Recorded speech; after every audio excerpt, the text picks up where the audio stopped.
In China, you must know, the emperor was a Chinese man.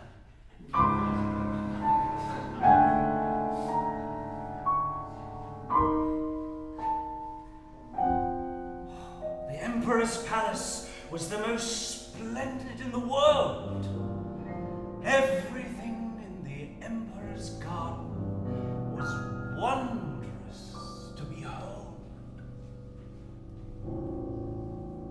In the trees lived a nightingale who sang so beautifully that even the poor fisherman, who had many things to do, stopped still and listened.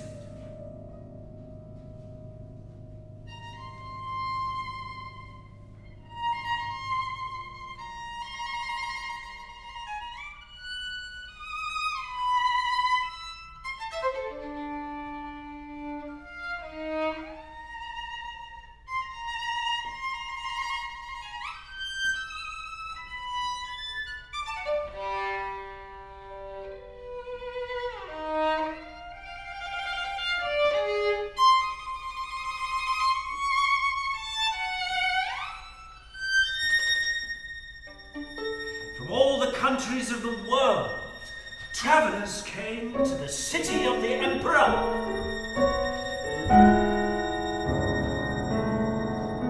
When they heard the nightingale, they said, "That is the best of all." Wise men wrote many books about the palace and the garden, but they did not forget the nightingale. That was placed highest of all. And those who were poets wrote magnificent poems about the nightingale in the wood. Some of these books once came to the emperor.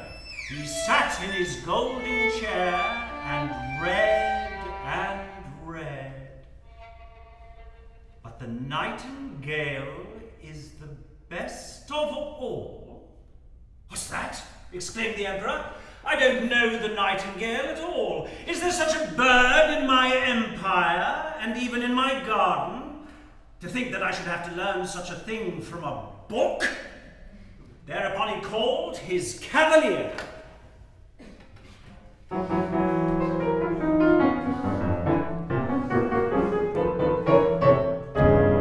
There is said to be a wonderful bird here called a nightingale. I command that he appear this evening and sing for me.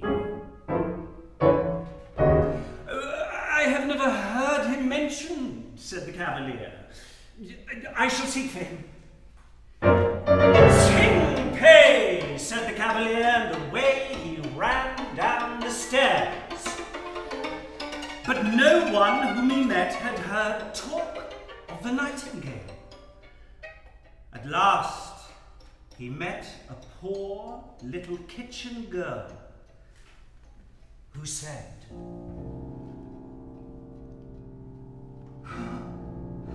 "The nightingale? Yeah, indeed. I know him well. He can sing gloriously. Every evening, I get leave to carry scraps from the table to my poor sick mother. When I rest in the wood, I hear the nightingale sing, and then the tears come into my eyes, and it's just as if my mother kissed me." "Little girl," said the cavalier, "you will have permission to watch the emperor dine if you will take us to the nightingale." So all the courtiers went out into the wood where the nightingale was accustomed to sing. Soon a cow began to moo. "Oh!" cried the courtiers, "now we have it!" "No, those are the cows mooing," said the little kitchen girl. Now the frogs began to croak in the marsh. Glorious, said the court poacher. It sounds just like church bells. No, those aren't the frogs, said the little kitchen girl. But soon, I think we should hear him. And then the nightingale began to sing. That's it! That's it! Exclaimed the little girl. Listen!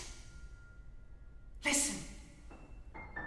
And she pointed to a little grey bird up in a tree.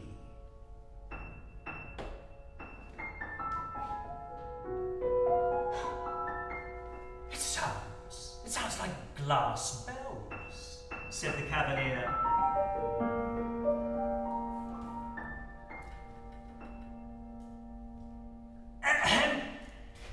My excellent little nightingale. Yes. I have great honour to command your presence at the Imperial Palace, where you shall charm His Imperial Majesty. My song sounds best in the green wood, replied the nightingale. Still, he came willingly when he heard what the Emperor wanted.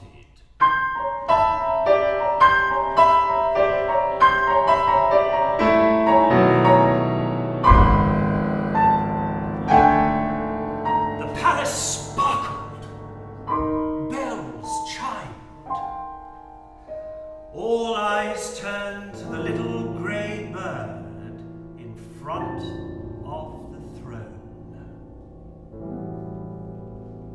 The nightingale sang so sweetly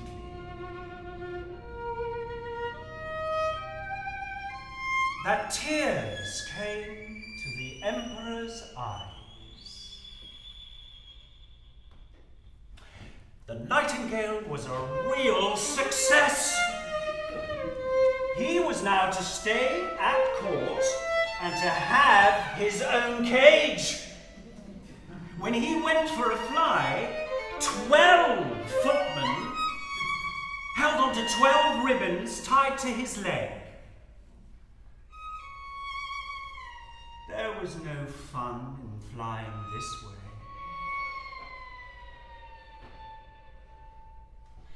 One day, the Emperor received a large package from the Emperor of Japan, on which was written, "The Nightingale." It was a little work of art, a toy nightingale, very much like the real one, completely covered with diamonds, rubies, and sapphires. So soon as the toy bird was wound up, he could sing. Everyone cried, "Oh, how beautiful! Now they must sing together. What a duet that will be!" And so they had to sing together. But it did not sound very well. But that is no fault of the new bird, the music master proclaimed. His rhythm is perfect. Then the toy bird had to sing alone for 33 times. It sang the same piece. The Emperor said the living nightingale should have his turn. But where was it? No one had noticed that he had flown out of the open window back to the green wood. All the courtiers abused the nightingale and said he was a most ungrateful creature. "We have the best bird after all," they said. But one evening, when the toy bird was singing, something inside the bird said, "Whiz! Crack!" Oh. And then the music stopped. They sent for the royal watchmaker, who repaired it as best he could. but he warned the bird must be rested. Only once a year was it allowed to sing.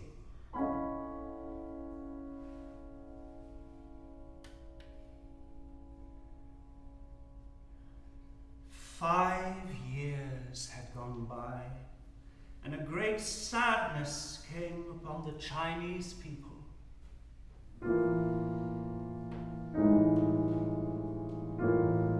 They loved their emperor, and now he was ill, and it was said he could not live much longer. Cold, pale, he lay upon his gorgeous bed, high up through an open window. The moon shone in upon the emperor and the toy bird. The poor emperor could hardly breathe. He opened his eyes and saw death sitting on his chest, wearing his crown, holding his sword and his banner.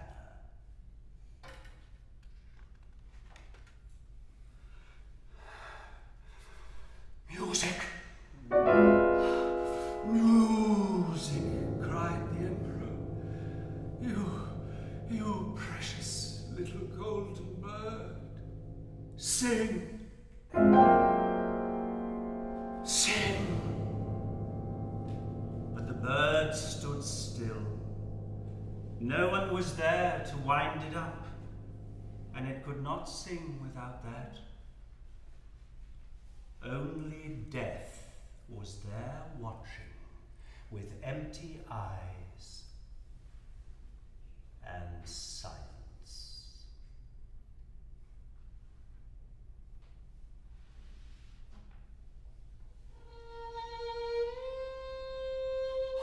Then there sounded from the window the most lovely song. It was the little living nightingale bringing comfort and hope to the emperor. Even death listened and said, "Go on, little nightingale."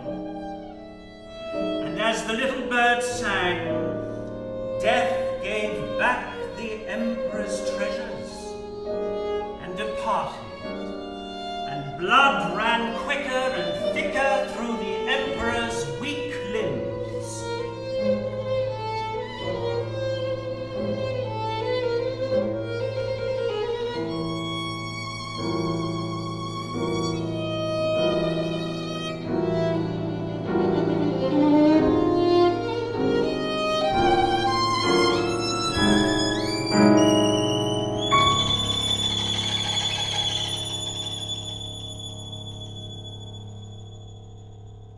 Thank you, said the emperor, you heavenly little bird.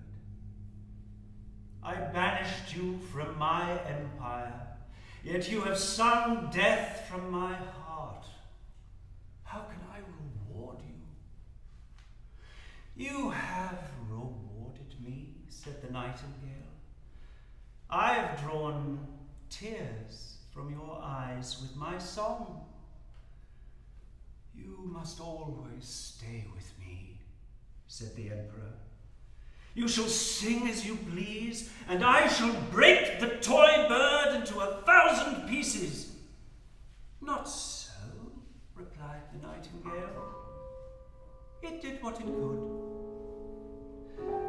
I cannot build my nest in the palace, but I will sit by the window in the evening and sing you something so you will be glad and thoughtful. I love your heart